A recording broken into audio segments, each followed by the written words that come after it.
Boss ने meeting बुलाई। क्या यार, आदमी की तकलीफ को तो समझो। बाहर बाहर उठो बैठो उठो बैठो। जनाब, तकलीफ उठने बैठने की नहीं, तकलीफ बवासीर की है। बवासीर, फिशर, भगंदर, पाइलोनियल साइंस का आयुर्वेद तथा आधुनिक लेजर से उपचार। अभ्युदय पाइल्स लेजर हॉस्पिटल, लोहार समाज भवन के पीछे, महापुष्प सोसाइटी, शताब्दी नगर चौक से मनीष नगर रोड, नागपुर। कॉल और विजिट करें www.pilesfistulacure.com। नमस्कार, यूसीएन विशेष में आप सभी का स्वागत है। आजकल हम लोग जो है, हमारा सबकी एक कोशिश होती है कि हम सब घड़ी के कांटे की तरह अपना जीवन जिए, यानी जल्द से जल्द हम प्रोग्रेस भी करें, हमारे जो गोल्स हैं उसे भी अचीव करें। और ये सब करते वक्त हम जो है, हम अपनी पारंपरिक जीवन शैली को कहीं ना कहीं भूलते जा रहे हैं, या यूँ कहें कि निग्लेक्ट करते जा रहे हैं। पर इसका असर हमारी हेल्थ पर बहुत बड़े पैमाने पर हो रहा है, जिसकी वजह से बहुत कम उम्र में देख सकते हैं हम कि कई सारी बीमारियों का सामना हमें करना पड़ रहा है। और इन्हीं बीमारियों में से एक है पाइल्स की बीमारी, जो बहुत कम उम्र से शुरू हो गई है लोगों में और बहुत तकलीफ़देह है ये बीमारी।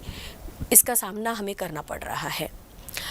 और इसी विषय पर आज हमने बात करने के लिए हमारे स्टूडियो में इनवाइट किया है एक ऐसे डॉक्टर जो कि अनेक राष्ट्रीय और अंतर्राष्ट्रीय पुरस्कारों से सम्मानित है। और हम सब जानते हैं अभ्युदय पाइल्स लेज़र हॉस्पिटल को, उसी के डायरेक्टर डॉक्टर प्रवीण साहवे जी को आज हमने इनवाइट किया है। सर नमस्कार और बहुत स्वागत है आपका कार्यक्रम में। सर, हम लोग का जो लाइफस्टाइल है, जैसे मैंने शुरुआत में कहा, बहुत अब अलग होते जा रहा है। हमारी जो पारंपरिक पद्धति है उससे कई गुना हम अलग हो चुके हैं। अब टाइमिंग्स, पूरा शेड्यूल जो है डिस्टर्ब हो चुका है। तो ऐसे में बहुत कम उम्र से हम लोगों को अलग अलग बीमारियों का सामना भी करना पड़ रहा है। और मैं आपसे सबसे पहले जो जानना चाहती हूँ वो ये है कि पाइल्स के लिए आजकल लेज़र उपचार पद्धति आई है, तो उसी से शुरुआत करते हैं हमारी चर्चा की कि एग्जैक्टली लेज़र बवासीर उपचार क्या होता है और कैसे ये काम करता है। एक्चुअली पाइल्स के 4 प्रकार के स्टेजेस होते हैं। पहला स्टेज होता है जिसमें से ब्लीडिंग, मोशन करते समय ब्लीडिंग जाता है। दूसरी स्टेज होती है जिसमें मोशन करते समय ब्लीडिंग के साथ साथ मस्सा बाहर आता है और अपने आप अंदर चला जाता है। तीसरी स्टेज होती है कि जिसमें मस्सा बाहर आता है, हाथ से अंदर डालना पड़ता है। और चौथी स्टेज जिसमें मस्से हमेशा के लिए बाहर रहते हैं। तो ऐसे स्टेज में जब हम एडवांस लेज़र ट्रीटमेंट की चिकित्सा की तरफ जाकर ध्यान दें तो पाइल्स के लिए लेज़र ट्रीटमेंट जो है वो अत्यधिक उपयुक्त सिद्ध हुई है। इसमें किसी भी प्रकार का टाका नहीं होता है, किसी प्रकार का चीरफाड़ घाव नहीं होता है और पेशेंट को लॉन्ग समय तक हॉस्पिटल में एडमिट रहने की आवश्यकता नहीं होती। पेशेंट को रोज़ ड्रेसिंग के लिए आने की भी आवश्यकता नहीं होती, क्योंकि इसमें कोई घाव ही नहीं होता है जी। इसमें क्या किया जाता है कि जो पाइल्स का मस्सा होता है उसकी जड़ में लेज़र के माध्यम से एनर्जी दी जाती है और वहाँ पर वो पाइल्स को फीडिंग आर्टरी या वेसल जो होती है, जिससे रक्त पुरवठा या रक्त प्रवाह पाइल्स के अंदर आता है, तो वो स्टॉप हो जाता है और जिससे पाइल्स वहीं पर जगह पर नॉर्मल पोजीशन में श्रिंक हो जाते हैं। तो इसमें पोस्ट ऑपरेटिव डिस्कम्फर्ट नहीं होता है, पेन पोस्ट ऑपरेटिव बहुत नहीं के बराबर होता है, जिससे पेशेंट अपने रूटीन काम पर जल्दी जा सकता है। तो लेज़र का ये फ़ायदा है कि वहाँ की मांसपेशी कट नहीं होती है, जिससे मांसपेशी का नियंत्रण जाने का या मोशन कंट्रोल ना होने का जो डर पेशेंट के मन में रहता है जी, वो लेज़र के माध्यम से नहीं होता है। और तकलीफ भी कम है, जैसा आपने बताया, क्योंकि पाइल्स ये नाम सुनते ही एक डर सा हो जाता है। और क्योंकि जो पारंपरिक ट्रीटमेंट के बारे में हम सुनते आए हैं उसकी वजह से हो सकता है शायद।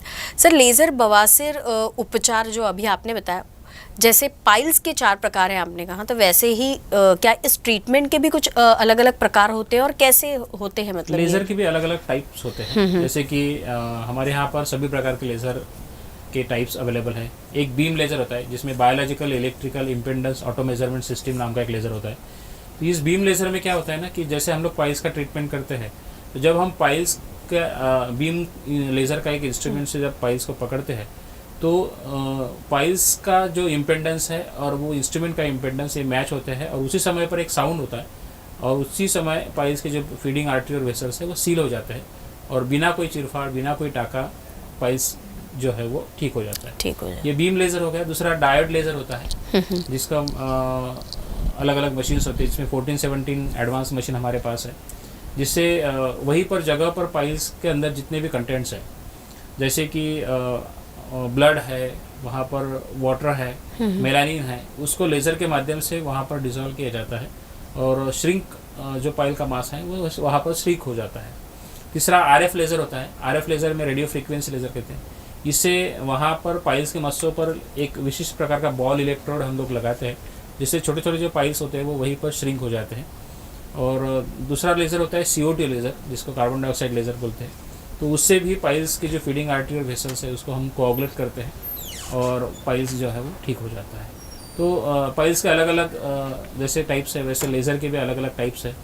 और FDA अप्रूव्ड और एडवांस लेज़र, नहीं तो लेज़र के नाम पर आज मार्केट में बहुत सारे आपको कुछ भी चीज़ें मिल सकती है, पर जो आप सही में ये जांच ले कि क्या ये लेज़र सही में उपयुक्त है, क्या ये FDA अप्रूव्ड है, क्या ये यूनिवर्सली यूज़ हो रहा है, और महत्वपूर्ण बात यह है कि क्या वह व्यक्ति जो लेज़र ट्रीटमेंट दे रहे हैं वो सही में उस चीज़ के एक्सपर्ट है क्या।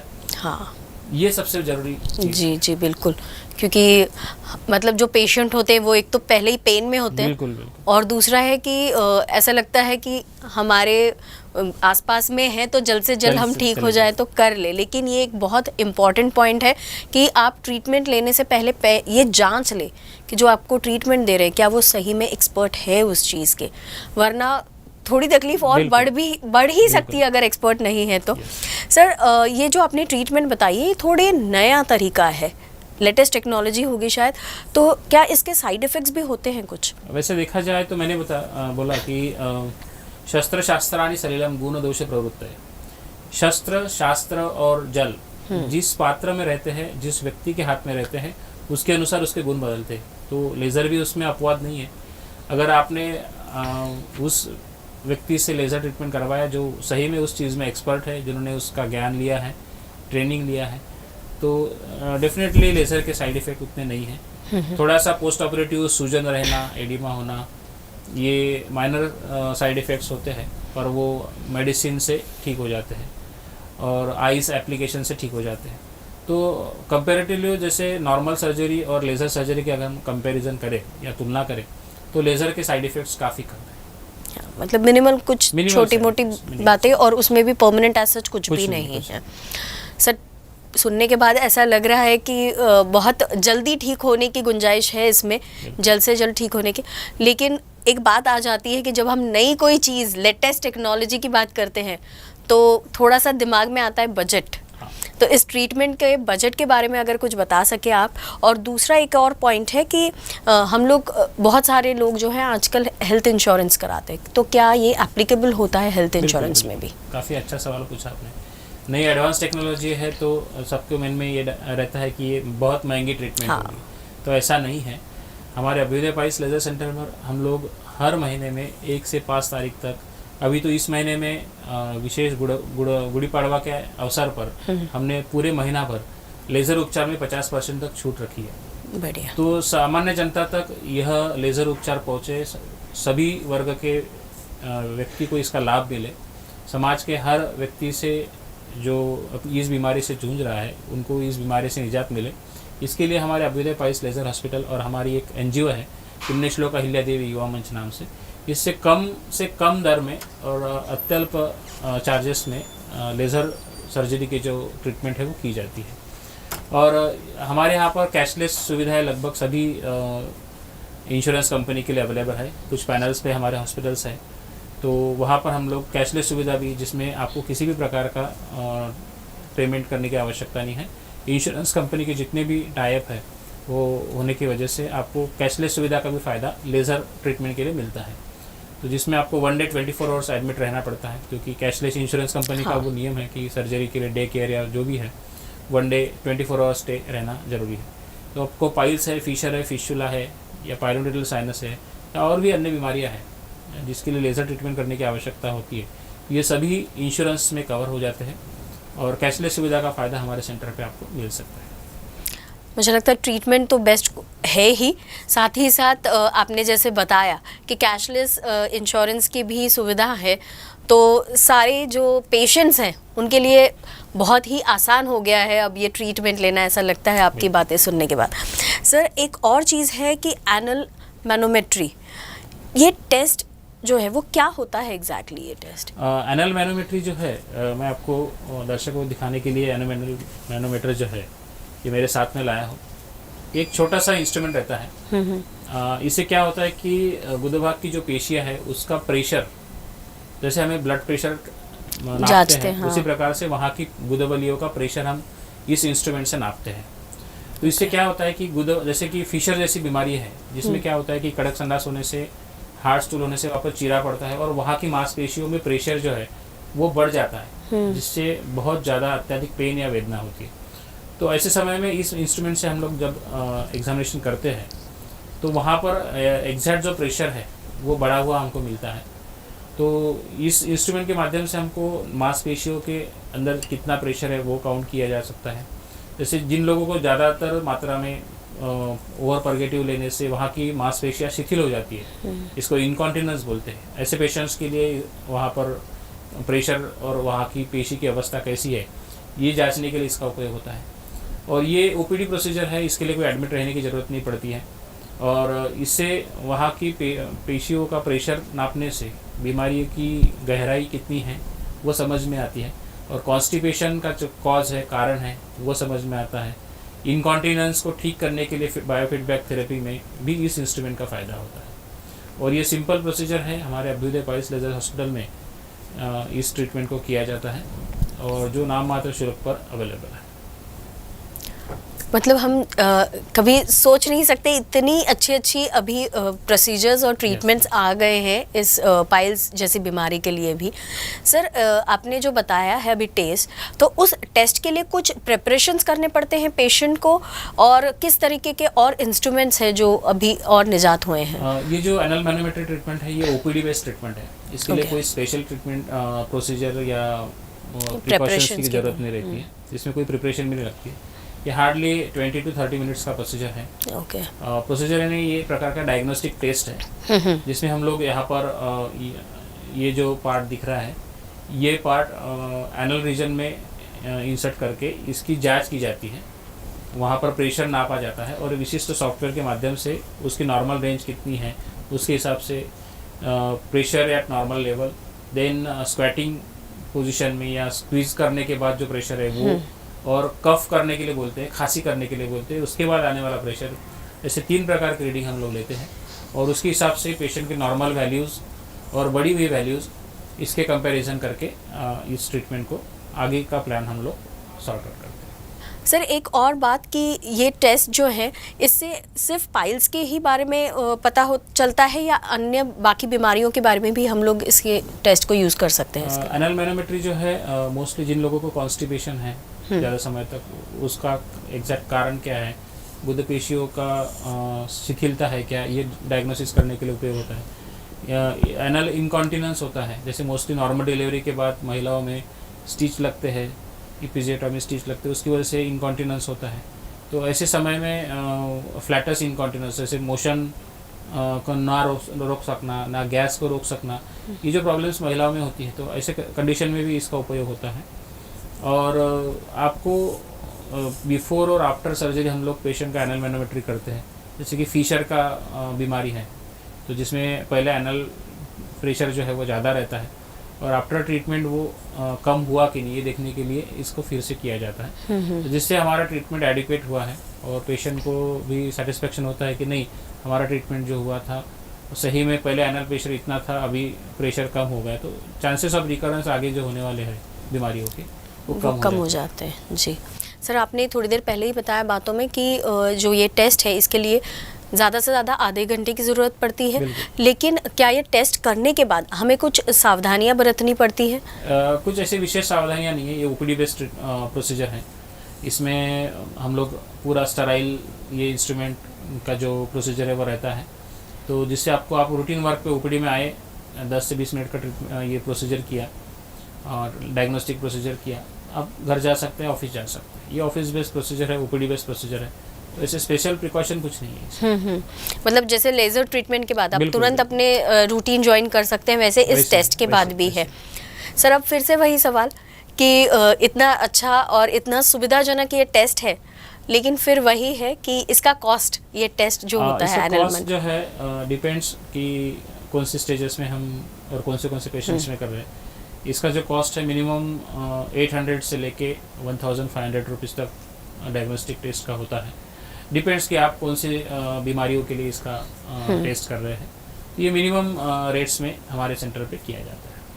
और कोई सावधानियां बरतने के लिए अगर आप कुछ सजेस्ट करना चाहें तो? इसके लिए विशेष कोई सावधानियां बरतने की आवश्यकता नहीं होती है। सिर्फ आते वक्त सीड्स बात करके आए तो टेस्ट करने में आसानी होती है। ओके सर, और एक और चीज़ कि आयुर्वेद शास्त्र जो है, इसके बारे में भी हम लोग कई दिनों से अभी सुन रहे हैं, तो क्या होता है एग्जैक्टली? आयुर्वेद क्षार सूत्र जो है वो एक चिकित्सा पद्धति है जो piles, fissure, fistula, mostly fistula के लिए जो ट्रीटमेंट किया जाता है वो आयुर्वेद क्षार सूत्र ट्रीटमेंट होता है। इसमें एक मेडिकेटेड सेटॉन होता है, एक धागा होता है जिसको जो भी रिकरेंट फिशुलाज है, जैसे रिसेंटली इफ्टाक नाम का ट्रीटमेंट हम लोग करते हैं जिसमें इंटरसेप्शन ऑफ फिशुलस ट्रैक्ट एंड क्षार सूत्र लाइगेशन। पहले क्या होता था कि क्षार सूत्र ट्रीटमेंट के लिए बहुत लंबा समय लगता था। अभी इफ्टाक ट्रीटमेंट आने से, ये मॉडिफाइड क्षार सूत्र ट्रीटमेंट है, तो इससे काफ़ी कम समय लगता है। और कितना भी बड़ा फिशुला रहे, लॉन्ग टर्म फिशुला रहे, रिकरेंट फिशुला रहे, जिसको भगंदर या नाली घाव कहते हैं, तो इसमें ये आयुर्वेद क्षार सूत्र ट्रीटमेंट काफ़ी अच्छी लाभदायक सिद्ध हुई है। इसमें आपको किसी प्रकार का एडमिट रहने की आवश्यकता नहीं होती है, ना आपको लॉन्ग ड्यूरेशन तक हॉस्पिटल में ड्रेसिंग या इसकी आवश्यकता नहीं है। आपको मांसपेशियों का नियंत्रण जाने का उसमें डर नहीं रहता है, क्योंकि इसमें किसी प्रकार की काटपीट नहीं होती है। इसमें जो एक्सटर्नल ओपनिंग होता है फिशुला का और इंटरनल ओपनिंग होता है, उसके अंदर एक थ्रेड मेडिकेटेड डाला जाता है और इसको हर हफ्ते चेंज किया जाता है। ये ओपीडी बेस्ड ट्रीटमेंट है। अच्छा। तो इससे आपका जो फिशुला है वो ड्रेन होते जाता है। एट ए टाइम ड्रेनिंग और कटिंग और हीलिंग, ये तीनों प्रोसेस एक ही समय में क्षार सूत्र की वजह से होते हैं। इसमें जो 3 प्रकार की मेडिसिन होती है, एक होता है स्नुही क्षीर, दूसरा होता है अपामार्ग क्षार और तीसरा होता है हल्दी, टर्मरिक पाउडर जिसको बोलते हैं। इन तीनों का कोटिंग इस थ्रेड पे किया जाता है और ये थ्रेड को क्षार सूत्र कहा जाता है। और ये ओपीडी बेस्ड ट्रीटमेंट है और अभ्युदय पाइल्स लेजर हॉस्पिटल में पिछले 15 सालों से कई लोगों ने इसका फ़ायदा लिया है। बहुत बढ़िया सर, आपने इतनी अच्छी जानकारी दी है पाइल्स के बारे में कि मुझे ऐसा लगता है कि इस कार्यक्रम को देखने के बाद जो पेशेंट्स हैं उनमें बहुत जो डर होता है वो काफ़ी हद तक कम हो गया होगा, क्योंकि सुनते आए हैं जो अभी तक का ट्रीटमेंट, उससे आपने जो बताया वो काफ़ी अलग और सुविधाजनक ऐसी ट्रीटमेंट्स के बारे में जानकारी दी है। तो जाते जाते आपसे मैं पूछना चाहूँगी आपके शिविर के बारे में, जिसका हम सभी बेसब्री से इंतज़ार करते हैं, स्पेशली जो पेशेंट्स हैं वो तो बिल्कुल इंतज़ार करते हैं। अभी आने वाले गुड़ी पड़वा के शुभ मुहूर्त पर हमारे पूरे महीना जो ट्रीटमेंट है, इसमें लेज़र उपचार पर 50% छूट हमने दी है, जिसमें पाइल्स है, फिशर है, फिशुला है। इसके अलावा कॉस्मेटिक गायनेकोलॉजी ट्रीटमेंट है लेज़र का, या टैटू रिमूवल है, परमानेंट हेयर रिमूवल है लेज़र से। इसके अलावा स्किन के लिए जो लेज़र ट्रीटमेंट किया जाता है, हॉलीवुड लेज़र ट्रीटमेंट है। इन सभी ट्रीटमेंट पे 50% तक छूट इस शिविर के माध्यम से दिए जाते हैं। और ये जो शिविर है इस महीने में तो है ही, और आने वाले महाराष्ट्र दिन के उपलक्ष्य में 1 मई से लेके 15 मई तक ये शिविर हमने एक्सटेंड किया है, ताकि महाराष्ट्र दिन के शुभ मुहूर्त पर और उपलक्ष्य में इस ट्रीटमेंट का फ़ायदा समाज के हर वर्ग को मिले जी। और इस शिविर का जो नियोजन है और जो हमने पुण्यश्लोक अहिल्या देवी युवा मंच, हमारी जो NGO है, इसके माध्यम से समाज के हर वर्ग को इसका फ़ायदा हो, इसके लिए शिविर का आयोजन किया गया है। और आने वाले कुछ दिनों में, जैसे कि विदर्भ के सभी जिलों में हमारे ऐसे शिविर लगने वाले हैं। तो यह शिविर अभी आने वाले गुड़ी पड़वा से लेके महाराष्ट्र दिन के उपलक्ष्य में 15 मई तक ये शिविर चालू रहेंगे। मुझे ऐसा लगता है कि ये गुड़ी पड़वा, आने वाला जो गुड़ी पड़वा है या नया साल है, हमारा हिंदू नववर्ष शुरू हो रहा है, तो पाइल्स से जो जिनको तकलीफ़ हो रही है, ऐसे जो पेशेंट्स हैं, उनके लिए ये बहुत बड़ी संधि जिसे कहते हैं वैसे हैं कि 15 मई तक आप 50% डिस्काउंट के साथ अभ्युदय पायल्स लेज़र हॉस्पिटल में ट्रीटमेंट करा सकते हैं। सर, आपने जो ट्रीटमेंट बताई है वो तो बहुत अच्छी है ही, साथ ही साथ आप समाज के लिए समाज कार्य जो कर रहे हैं इस शिविर के माध्यम से, उसके लिए भी यूसीएन की तरफ से शुभकामनाएं। और आप यहाँ आए और इतनी अच्छी जानकारी हमें दी, इसलिए धन्यवाद। धन्यवाद।